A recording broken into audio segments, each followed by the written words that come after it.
Two Jasper County Sheriff's deputies are on patrol and parked in a lot of a Point South motel when a man on a bicycle pedals up to them to make a startling confession. What's going on, okay? You say you killed your girlfriend. You killed your girlfriend? Yep. This is 59-year-old William Outler Jr., who has recently moved to the area from Miami, Florida. He met Yemassee resident Shantice Renee Green online and had a long-distance relationship with her for several years, until she invited him to move in with her just a few months before this night. However, things had not gone well, and on August 7, 2018, their relationship and Green's life came to a brutal end. Okay, so tell us what happened. Solicitor, we're 1069. Backyard arguing, fussing. She grabbed an axe handle and tried to hit me. I took it away from her and started beating her with it. You beat her with an axe handle? Yep. While Outler is detained, an officer goes to Green's home where he discovers her body in the backyard. She is bleeding from her upper body and appears to have been knocked out of her bedroom slippers, which are located several feet away from her body. She has been struck twice in the back of the head with the blunt end of an axe head and once on the side of her head with the sharp end. All three, the pathologist testified, could have been fatal, but one was unsurvivable, and that was the sharp end blow that she sustained, and she would have died within minutes. After giving his story to the officers at the Point South Motel, Outler is re-interviewed at the Jasper County Sheriff's Office. He says that since moving to South Carolina, he has had difficulty holding a job, and Green has been needling him about not paying his fair share of the bills. According to Outler, at about 2 a.m., 45 minutes before approaching the officers at the motel, the couple had an argument that escalated when Green came at him with an axe. He says he took the axe from her, then struck her with it 3 times. He then left without giving her any medical assistance or calling 911. Green's 3 children and the paternal grandmother of 2 of the children remained asleep inside. For the next 45 minutes, Outler rode his bicycle around and placed a phone call to his father, who advised him to find authorities and tell them what happened. Outler is charged with murder.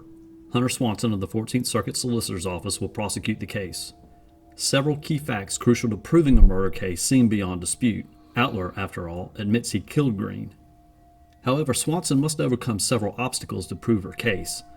Among them is the fact that Outler turned himself in and admitted to killing Green before anyone else knew she was dead. You know, I think really his motivation with finding the police officers was to tell his version of events. He knew he was going to be caught. While he did not, necessarily cover up the murder, I think that, he minimized his role and downplayed his role in the murder, presenting a self-defense case. Nonetheless, when Outler is tried in June 2021, the jury is allowed to consider 2 options in addition to a guilty or not guilty verdict on the murder charge. First, Outler would be allowed to argue he acted in self-defense. The state has the burden of proving beyond a reasonable doubt that the defendant did not act defensively, although in doing so, it need only disprove one of 4 elements to self-defense. Those elements require that, first, the defendant be without fault in bringing on the difficulty. No one gets to end with deadly force a fight they helped provoke. Second, the defendant was either in imminent danger of death or serious injury, or believed himself or herself to be in danger. Third, if the belief of imminent danger was based on the defendant's perception of the situation, another reasonable person would also have to have the same belief. Put another way, a defendant's inordinate fear that another person clearing his throat is a signal they are about to be shot does not allow the defendant to attack the throat clearer. After all, no reasonable person would believe that to signal danger. And finally, in many situations, to invoke self-defense, a defendant must also have no other means of avoiding the danger than by using deadly force. However, a defendant has no duty to retreat if he or she is in an area where they have a legal right to be, such as their vehicle or their home. Since Outler had been invited by Green to reside in the home where the attack took place, the state could not negate the self-defense claim by arguing Outler could have simply run away from Green. Without that obvious argument at her disposal, Swanson instead used Outler's own description of events to prove he did not act in self-defense. The belief of imminent peril and serious bodily injury must be reasonable, and none of this was reasonable. The force he used was unreasonable. The threat was extinguished when he was easily able to take the axe from her. Also, when you really delve into his statement, it becomes clear that she is standing at the top of the stairs at the back of the trailer, and he's standing at the bottom. Even if she swung the axe toward him, there's no way it would have hit him. So the force used against the threat did not match up and was very brutal and very personal. Swanson also noted a detail in Outler's story that undermines his self-defense argument. He told authorities that the argument started just before Green stepped outside her back door to smoke a cigarette and that he followed her out the door. Was he really blameless in bringing on the difficulty? At another point in the interview, he makes this revelation. Once you took the axe away, do you think you could have walked away? I should have walked away. While he did not have a duty to retreat, the fact that he said he should have walked away meant that he had the ability to walk away. Swanson also points out that Outler never said in either of his statements that he was actually afraid of Green. In fact, he acknowledged that he was far larger and more powerful than she was. Outler, at 6 feet tall and 200 pounds and well-muscled, he actually referred to how he worked out during, some of his statements. And he said, knowing my strength, alluding to the fact that he knew he killed her because of his strength.